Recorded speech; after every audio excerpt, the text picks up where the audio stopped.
김어준 총수의 예언이 오늘 화제입니다. 윤석열 파면은 당연히 누구나 8대 0을 확신하지만 선고 기일 시점이 문제인데, 저는 어제 앞선 영상에서 헌재가 선고가 늦어지는 3가지 이유에 대한 썰을 풀이해드리며 3번을 유력하게 말씀드린 적이 있었습니다. 많은 정보를 받는 김어준 총수는 어떤 부분을 지적했는지 관련해 중요한 영상 보시고 이어가 보겠습니다. 저는 헌재 선고가 지연되고 있는 게 입맛이 안 좋은 이유도 같은 맥락인데, 헌재 선고가 뒤집힐 거라고는 생각하지 않지만 이재명에게 어떻게든 불리한 국면을 만드는데 헌재 보수 재판관 일부가 기여하고 있는 거 아닌가, 이런 의심을 하게 되는 거죠. 근데 다른 가설도 있긴 있어요. 그 이유로 한덕수를 살리는 건 최상목 대행 체제가 끝나는 걸 의미하죠. 그래서 끝에 방점을 둬서 최상목 대행이 헌재 재판관 임명 거부하는 건 위헌이라고, 무효로 예, 만들려고. 임명으로 위헌이라고 선고했는데 헌재 결정이 가진 기속력을 정문으로 위배한 첫 번째 공직자거든요. 최상목을 그 자리에 계속 둬서는 안 된다, 이런 이유로 살린다는 가설도 있고, 또 한 가지 가설은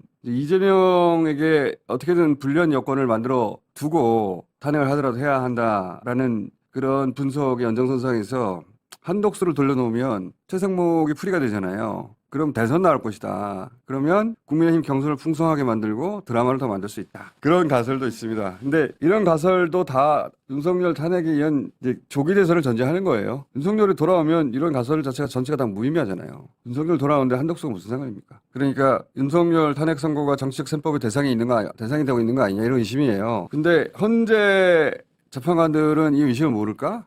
알 거라고 봅니다. 그걸 모른다는 건 말이 안 되죠. 이재명 선고까지 끌고 온 거 아니야? 그런 소리를 듣고 싶어 할까요? 듣고 싶어 하지 않겠죠. 그래서 헌재 선고가 그 관점에서 언제일까, 저는 3가지 정도 예측하는데, 보통 이번 주 금요일 정도 많이 예측하잖아요. 저도 뭐 이번 주 금요일이 유력하다고 보는데 다음 주가 되지 않을까? 그러면 4월 초예요. 4월 첫째 주가 될 수도 있지 않을까? 이런 이유로 여기까지 왔다면 저는 4월 첫 주보다 늦을 리는 없다고 생각합니다. 그걸 넘기면 헌재 재판관 임기가 열흘 남는 거거든요.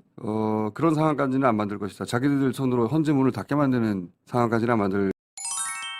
네, 공감합니다. 곧 있을 한덕수 판결문이 매우 중요할 것 같습니다. 그러나 파면은 피할 수 없는 것이, 지금 이직들이 난리치는 건 김진입니다. 그는 23일 자신의 유튜브 방송에서 윤 대통령이 복귀하면 혁명 수준의 민중 항쟁이 일어날 것이라고 말했습니다. 그러면서 서울역에서부터 용산, 많게는 한강까지 용산 대로를 가득 메울 것이다. 수십만의 인파가 용산 대통령실 관저로 몰려갈 것이라며, 민중들의 성난 시위로 서울 혁명으로 윤 대통령이 며칠 내로 즉시 하야할 수밖에 없을 것이다. 윤 대통령이 탄핵당했을 때 벌어지는 저항 세력들, 극우들, 꼴통 보수들이 벌이는 시위와는 차원이 다르다고 말했습니다. 그러면서 김 전 논설위원은 경찰이 지난 비상계엄 때 어떻게 이용당하고 순환을 겪었으며 최고지휘부가 깜방에 어떻게 갔는가를 생생히 기억하는데 경찰이 시위대를 막겠느냐며, 심리적으로도 젊은 경찰들이 윤석열에 대한 분노를 가지고 있기 때문에 오히려 시위대에게 길을 터줄 가능성이 높다고